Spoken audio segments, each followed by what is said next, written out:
Okay, so picture this for a second. You're walking down the aisle of a massive toy store. Right. You've got the bright fluorescent lights, the smell of plastic, kids screaming in the next aisle over. The whole scene. The whole scene.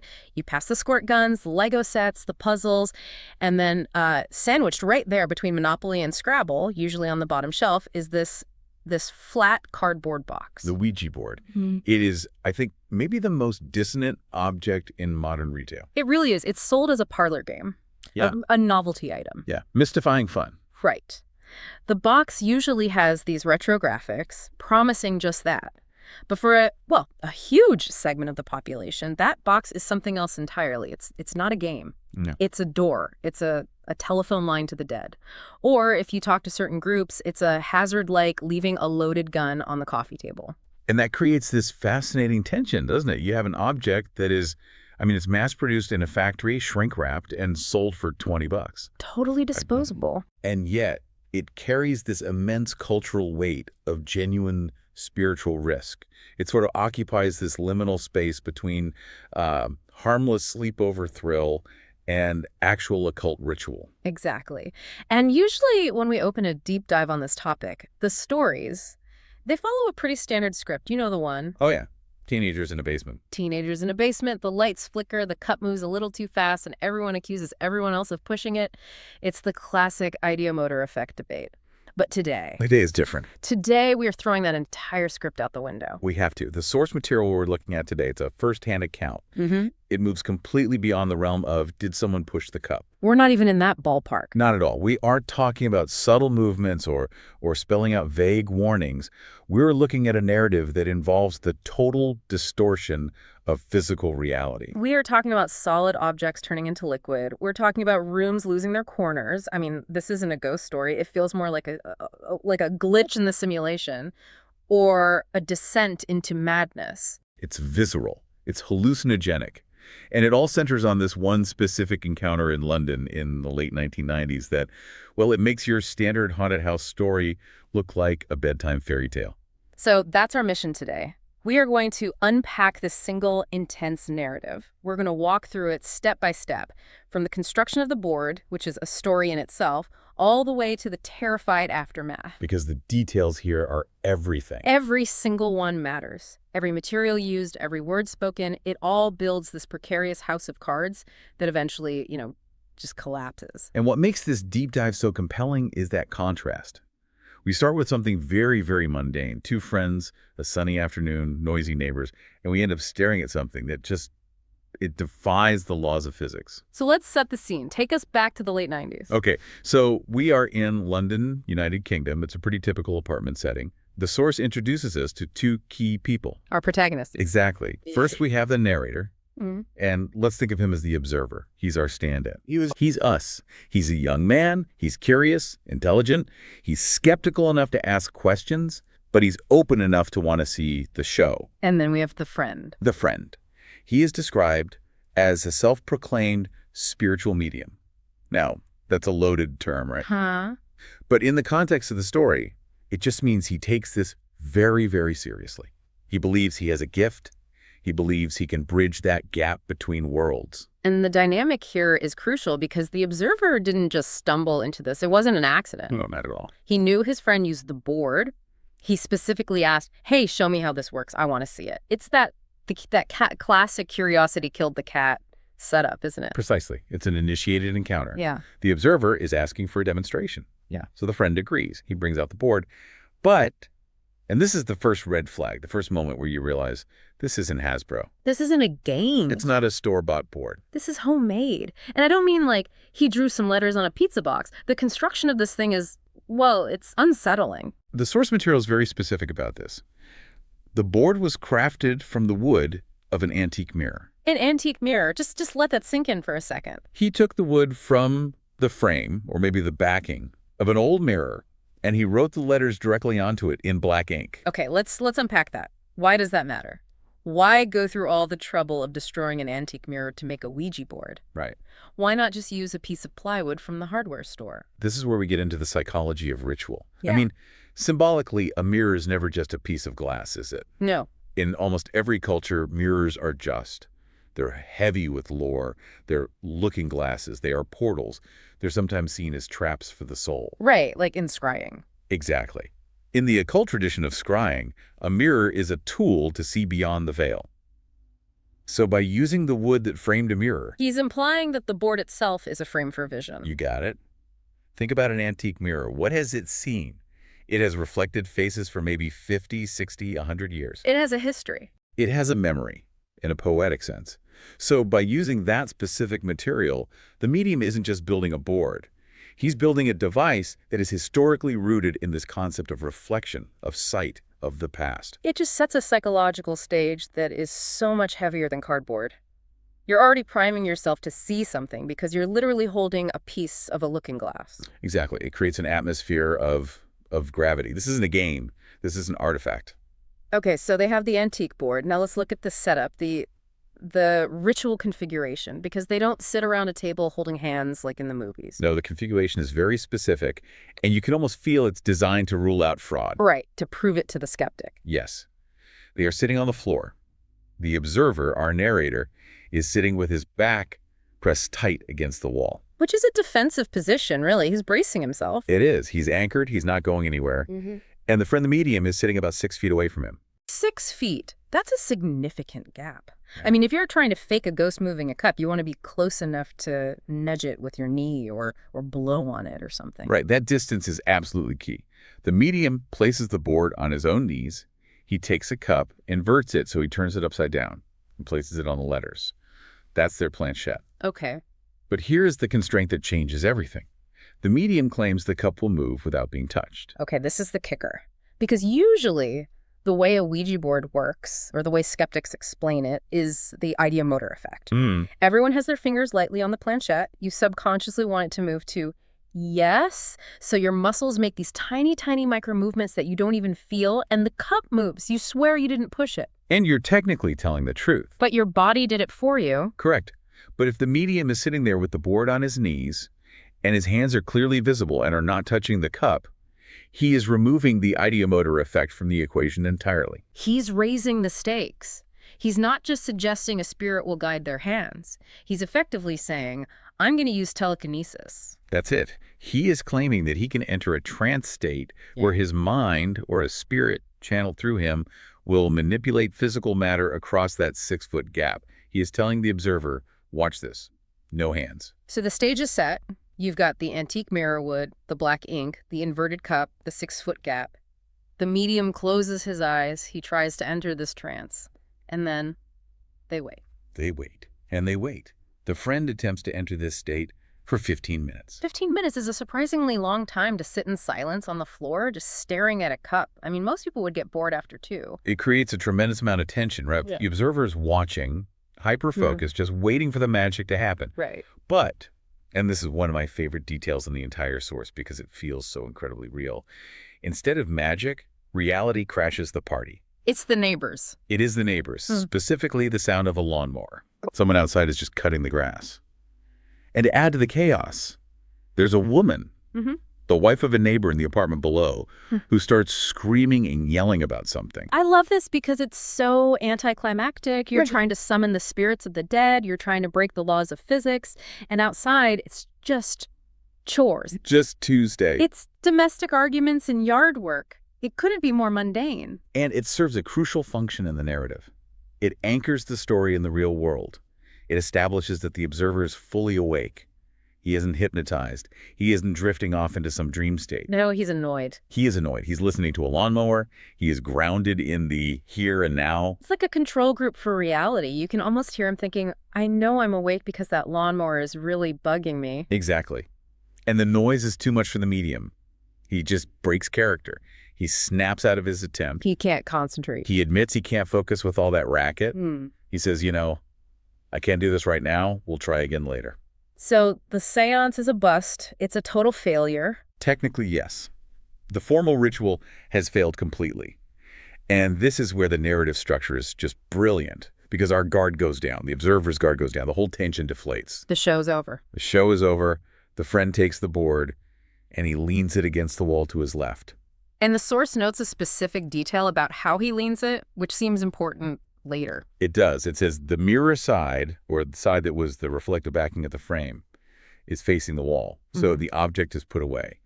The door is, for all intents and purposes, closed. And that's when the friend speaks, just casually, out of nowhere. Yes.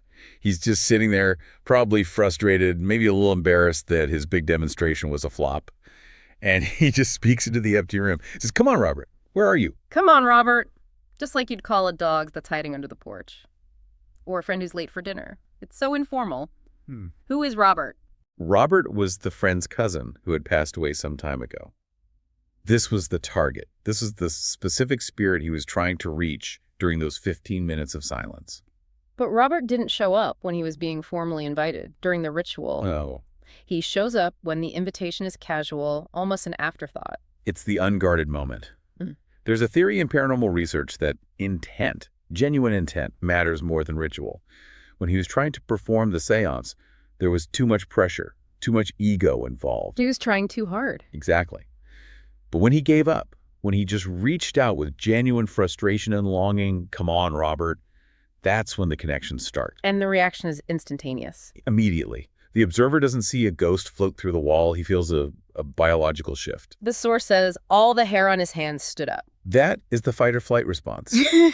That is the lizard brain, the amygdala screaming that there's a threat before the conscious mind even understands what's happening. This is a primal reaction. It is. The atmosphere in the room changes violently. It's not just a feeling, it's a physiological reaction to a predator in the room that you can't see yet. And this is where we really leave the spooky story territory and enter something that sounds like a complete breakdown of reality. The observer describes the room itself changing, but not in the lights flickered kind of way. No, this is profound. He describes a geometrical distortion. For me, this is the most fascinating and terrifying part of the whole account. He says the shape of the room changed. Specifically, he says the corners of the room disappeared. The corners disappeared. Let's just pause and try to visualize that. How do you even do that? It's difficult to visualize because our brains are hardwired for Euclidean geometry. We orient ourselves in space using lines and angles and corners. Right. Wall meets wall at 90 degrees. That's a corner. That's a box. That structure equals safety. It equals stability. So when the corners vanish, the room is no longer a square. It's something else. It suggests a collapse of spatial dimensions. The safety of the physical architecture is just gone. It's like being inside a Dali painting or a funhouse mirror, but it's your actual living room. You aren't just seeing a ghost, you are losing your grip on where here even is. And in the middle of this dissolving room, the board, that piece of antique wood leaning against the wall, it wakes up. It begins to shake violently. Yeah. And the sensory details here are so conflicting, which just adds to the horror. The observer hears the distinct sound of breaking glass. Shattering. A loud, shattering sound. Which makes him think, oh no, the mirror is exploding. Right. The glass part of the mirror that's not even there. Exactly. Even though it's just wood with letters on it, the memory of the mirror seems to be manifesting audibly. He actually covers his face with his hands. He's genuinely afraid of being hit by shrapnel. He is genuinely afraid that shrapnel's going to fly across the room and cut him. And he sees sunlight reflecting wildly around the room, bouncing off this shaking surface as if it were broken glass. So his ears are telling him destruction. He hears the crash. But when he looks... When he lowers his hands and looks, the mirror isn't broken. It is transformed. The shaking stops, and the surface of the wood, or what was the board, changes state completely. It's not wood anymore. It's not wood. The observer described it turning into a liquid. And not just water. He uses a very, very specific word that changes the whole texture of the scene. Mercury, quicksilver. That image is just so strong. Mercury is heavy, it's metallic, it's opaque.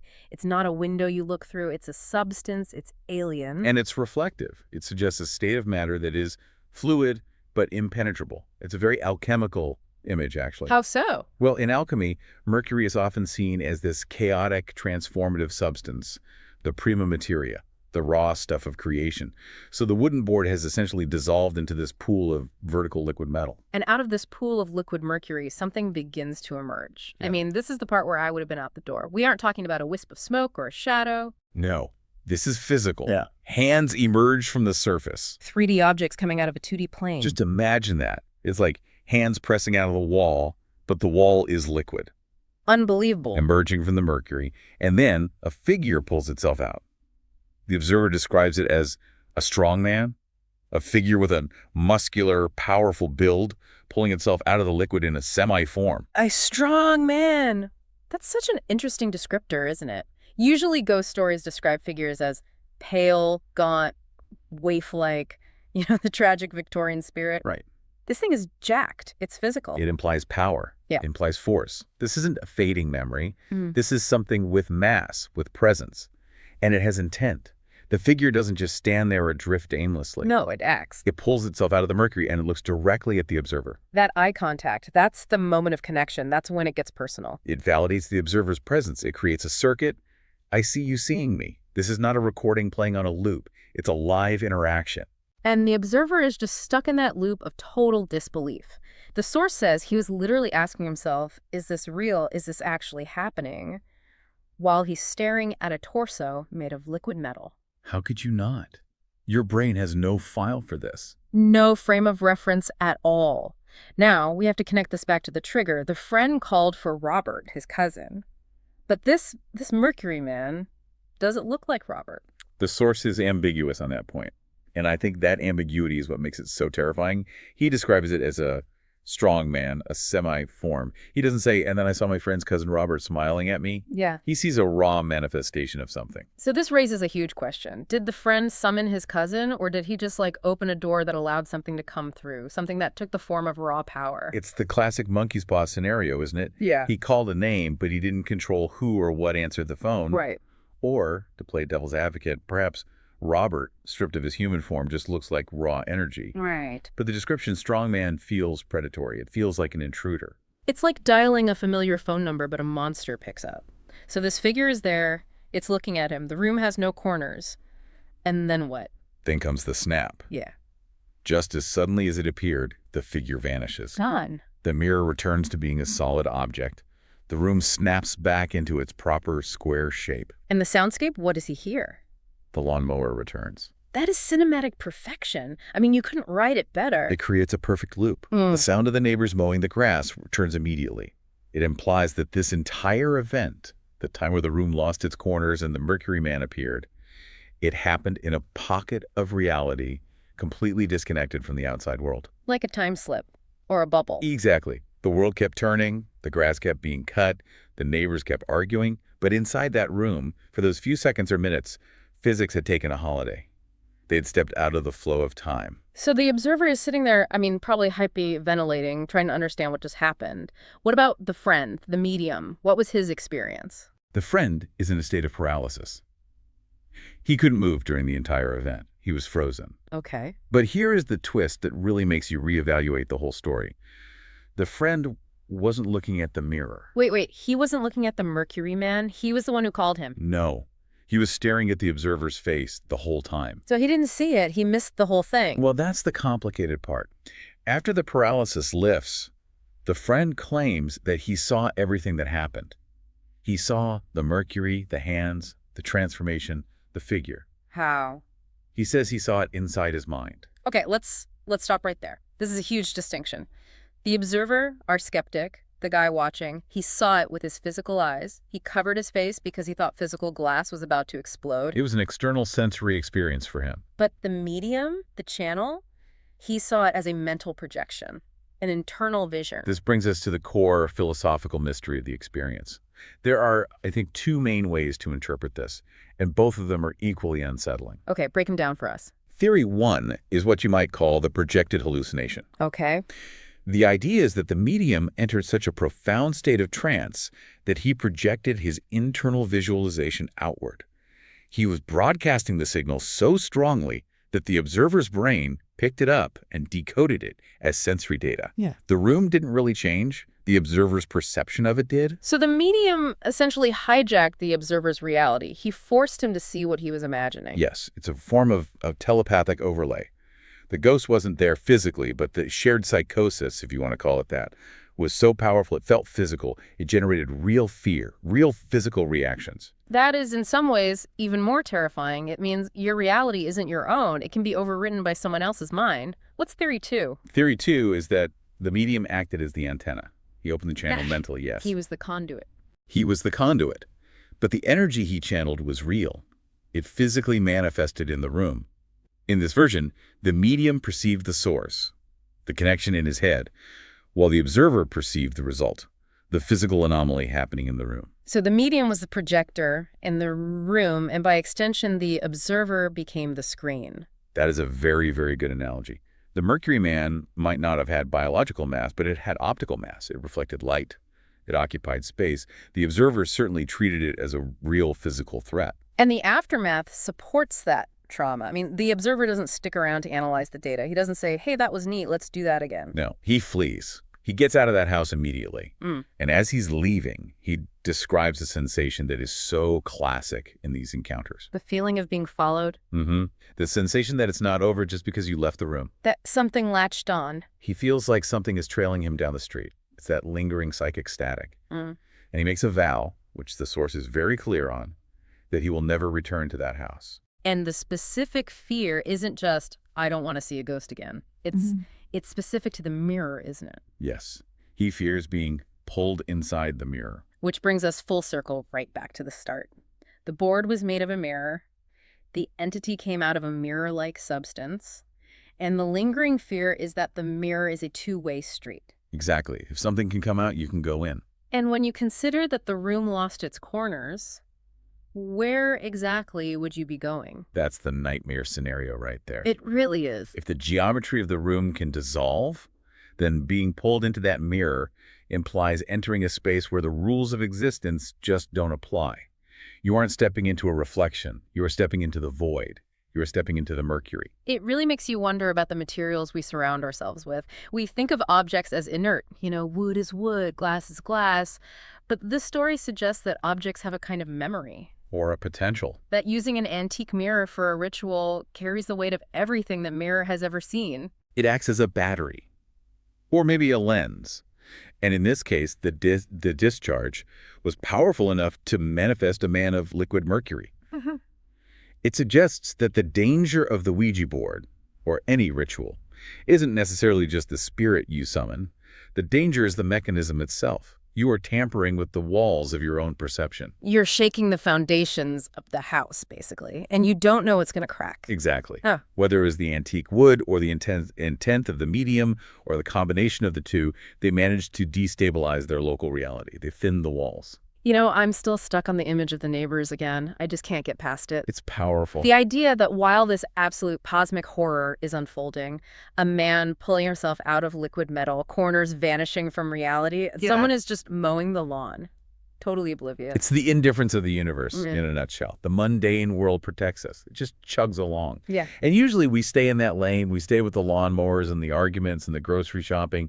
But these two men, for a few seconds, for a minute, they stepped out of the lane. And luckily they managed to step back in, but it changes you. You can't unsee the room losing its corners. No.